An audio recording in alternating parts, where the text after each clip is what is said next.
Estamos de vuelta con más información, son las 8:41 de la mañana, estamos en vivo, esto es Buenos Días por BPI TV y le damos la bienvenida a Alejandro Linares para hablar de los temas que son noticia en el mundo. Este miércoles el presidente Joe Biden se dirigió a todas las personas que estaban presentes en este encuentro de la ONU y centró su discurso en condenar específicamente la guerra de Rusia en Ucrania.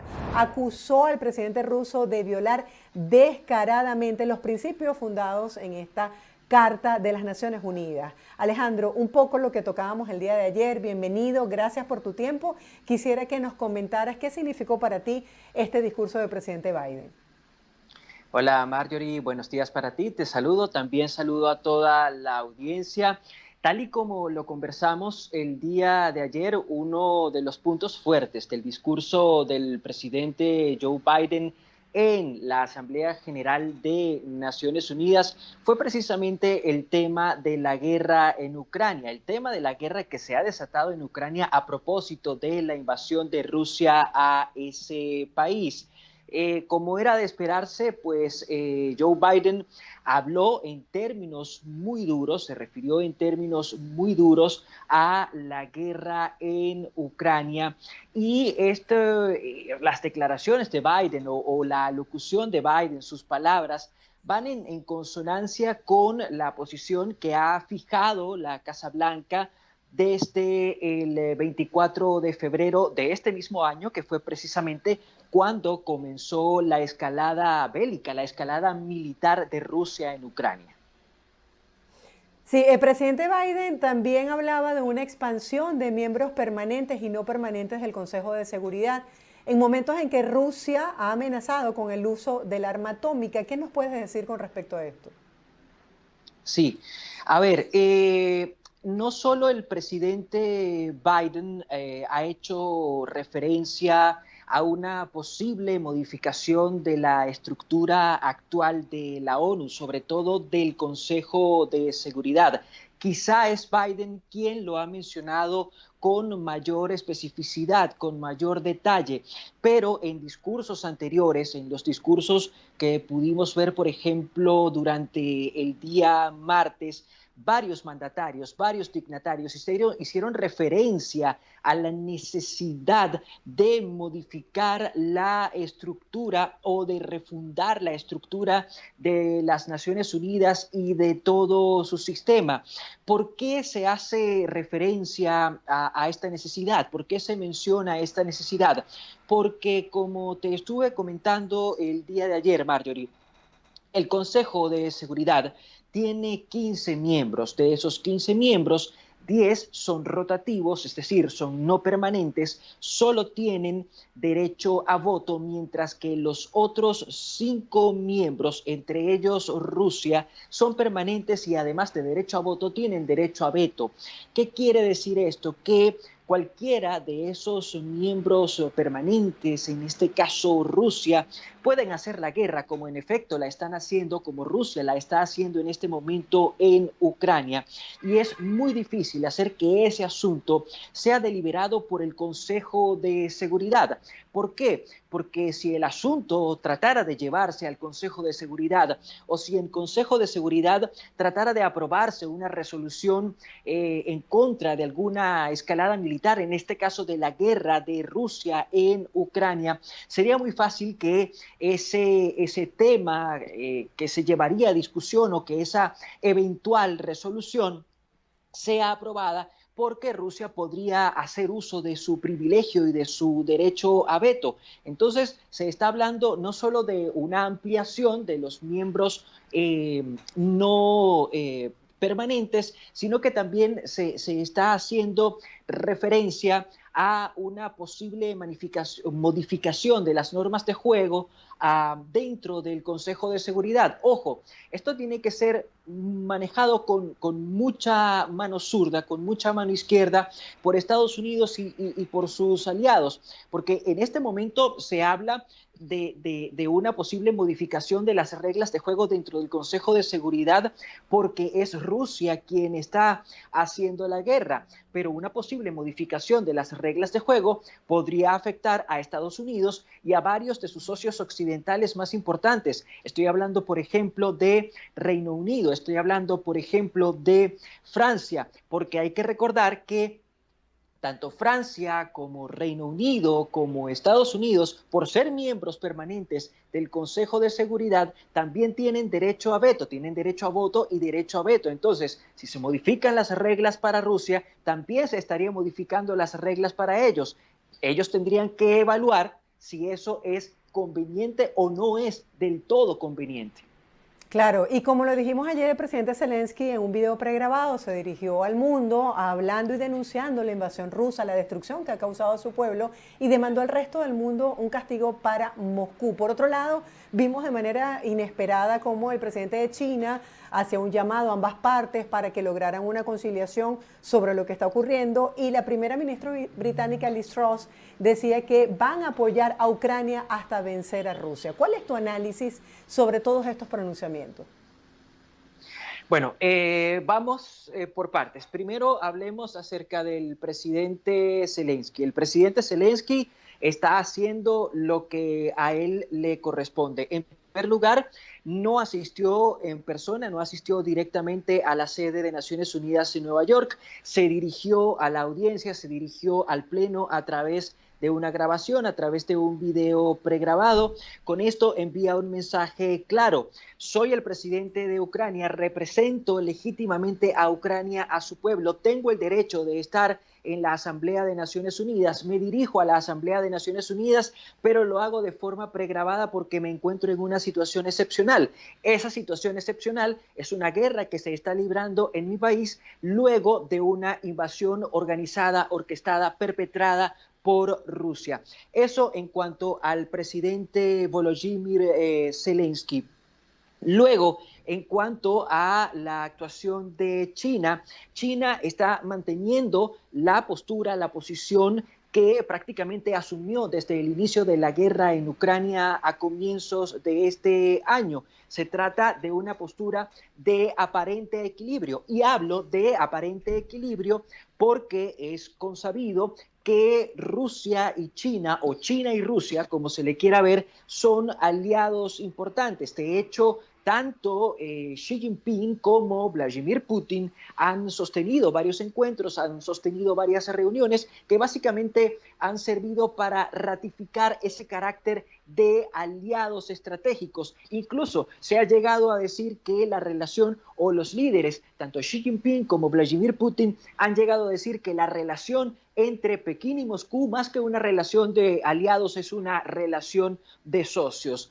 Y en cuanto a la posición de la primera ministra Truss, bueno, es la primera vez que la primera ministra Truss acude a Naciones Unidas, acude a su Asamblea General, le corresponde en tanto y cuanto jefe de gobierno de Reino Unido, y es consona, lo que ha dicho Truss, lo que ha dicho Liz Truss, es consono con la postura asumida por Reino Unido con respecto a la guerra en Ucrania. Hay que recordarle a la audiencia que tanto Estados Unidos como Reino Unido, como las naciones, potencias que forman parte no solo de la Unión Europea, sino de la Organización del Tratado del Atlántico Norte, es decir, de la OTAN, han hecho frente común para apoyar a Ucrania, para rechazar la invasión de Rusia y sobre todo para brindarle a Ucrania los apoyos logísticos y militares necesarios como para que Ucrania pueda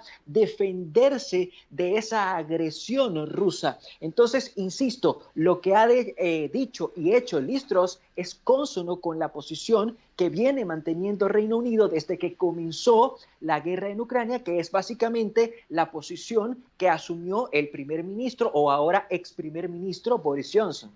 Sí, vamos a rescatar también parte del discurso del presidente de Irán, quien dijo este miércoles que su país no busca dotarse de armas atómicas y exigió garantías a Estados Unidos de que cumpliría con cualquier nuevo acuerdo nuclear. ¿Por qué esta exigencia?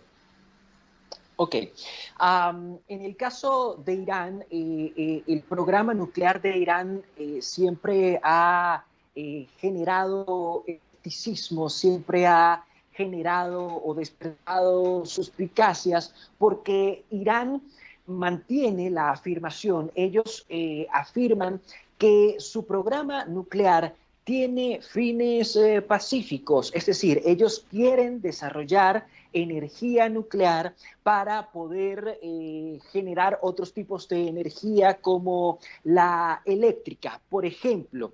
Eso es lo que ha dicho Irán hasta este momento. Sin embargo, instituciones como la Organización Internacional de Energía Atómica y varios países occidentales, a través de reportes que han podido elaborar de manera individual, llegaron a afirmar que Irán podría estar aprovechando ese plan nuclear o ese programa nuclear con características aparentemente pacíficas para desarrollar armas atómicas, para desarrollar armas nucleares. Esto a través del enriquecimiento de uranio a unos niveles que son peligrosos y que permitirían perfectamente fabricar armas atómicas, fabricar armas nucleares. Esa es la razón por la cual el programa nuclear iraní desde hace un buen tiempo ya ha generado tanto escepticismo y tanta suspicacia. Lo que hizo el presidente de Irán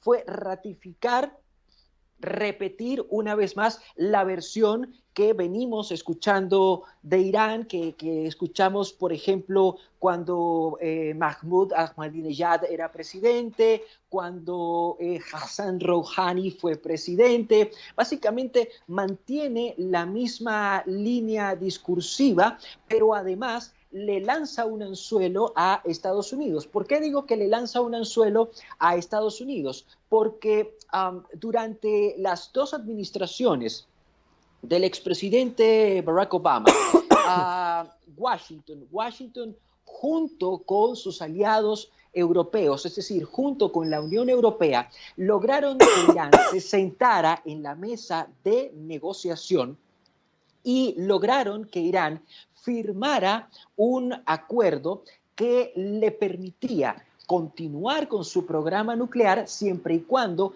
abriera las puertas de sus instalaciones nucleares para que fueran supervisadas, para que fueran vigiladas por organismos debidamente calificados. Eso lo logró la administración del expresidente Obama, insisto, en compañía con la Unión Europea. Fue un gran tratado nuclear. Sin embargo, durante la administración del expresidente Trump, del expresidente Donald Trump, Estados Unidos decidió retirarse de manera unilateral de ese tratado, lo cual fue considerado por Irán como un desconocimiento e incumplimiento de ese tratado. Y a partir de allí, los planes nucleares de Irán han seguido marchando por su cuenta y se ha deteriorado ese pacto que se alcanzó, repito, durante la administración Obama. ¿Qué es lo que está haciendo el presidente iraní en este momento? Le está diciendo a Joe Biden, quien fue vicepresidente de Barack Obama y quien está ahora a la cabeza de la Casa Blanca y quien es además demócrata, es decir, estaría mucho más dispuesto a negociar con Irán. Lo que está haciendo el presidente iraní es decirle a Joe Biden, estoy aquí, en mi país hay un plan nuclear que continúa en desarrollo y yo sé que ustedes podrían tener deseos y más que deseos, intenciones de volver a la mesa para retomar lo que fue aquel programa nuclear e incluso para mejorarlo. Nosotros estamos dispuestos a eso. Básicamente ese fue el mensaje que le envió el presidente iraní a su homólogo estadounidense Joe Biden. Mientras el presidente iraní habla de que está dispuesto a la paz, 5 días de protestas se han desarrollado en su país tras la muerte de esta joven de 22 años que falleció tras las agresiones cometidas presuntamente por la policía de la moral en ese país por no tener el velo bien puesto. El presidente Biden aprovechó su discurso para decir que estaba apoyando a las mujeres de Irán. ¿Qué significa que el presidente haya hecho este inciso para dar este mensaje? A ver, Eh, en principio, Joe Biden habla desde los que son nuestros valores occidentales.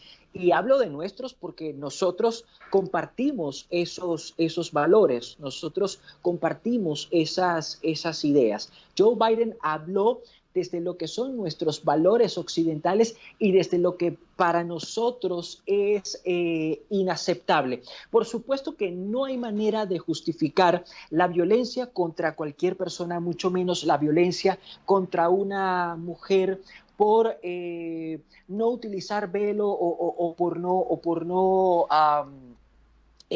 usarlo de la manera más correcta, de la manera más adecuada. Eso es así si nosotros evaluamos la situación desde la óptica, insisto, occidental. Pero hay que tener presente, Marjorie, y repito, de ninguna manera estoy justificando la violencia en contra de esta joven ni de ninguna persona. Sin embargo, hay que tener en cuenta dos cosas. En principio, que se trata de una cuestión cultural. En Oriente Medio, en los países árabes, pero también en Irán, que no es un país árabe, hay que dejar claro que Irán es una nación persa, ¿de acuerdo? Ellos son lo que quedó de aquel gran imperio persa. En los países árabes y en Irán, en la nación persa, culturalmente las cosas se manejan de una forma un tanto distinta, y no solo se manejan de manera distinta en términos culturales, sino que también se manejan de manera distinta en términos políticos. Hay que recordar que en Irán básicamente lo que impera es una teocracia, es decir, el gobierno está regido más que por una ley, más que por una constitución, por las leyes religiosas. De hecho, impera la Sharia, que es la ley islámica. Entonces, hay que tener muy en cuenta estas dos cosas. Primero, lo cultural, las costumbres, y luego también la manera en la que se hace y se maneja la política iraní. Si nosotros evaluamos lo que ha sucedido en Irán, tal vez podríamos entender mejor por qué sucedió esto con esta joven. De ninguna manera podríamos o deberíamos apoyarlo, de ninguna manera podríamos o deberíamos justificarlo, pero quizás sí podríamos entenderlo bastante mejor. Alejandro, ya para finalizar, más allá de eso, ¿no hubiese bastado con una observación, una amonestación? La joven mostraba parte de su cabello, terminó en coma, terminó fallecida. De allí 8 personas más han muerto. Es una situación bien compleja que llama la atención del mundo más allá de las creencias religiosas.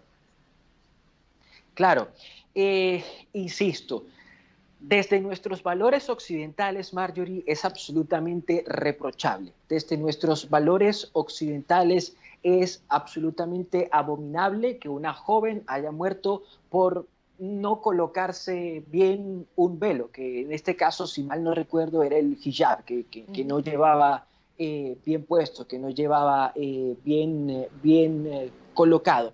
Sin embargo, en el mundo árabe, y más que el mundo árabe, voy a hablar del mundo musulmán.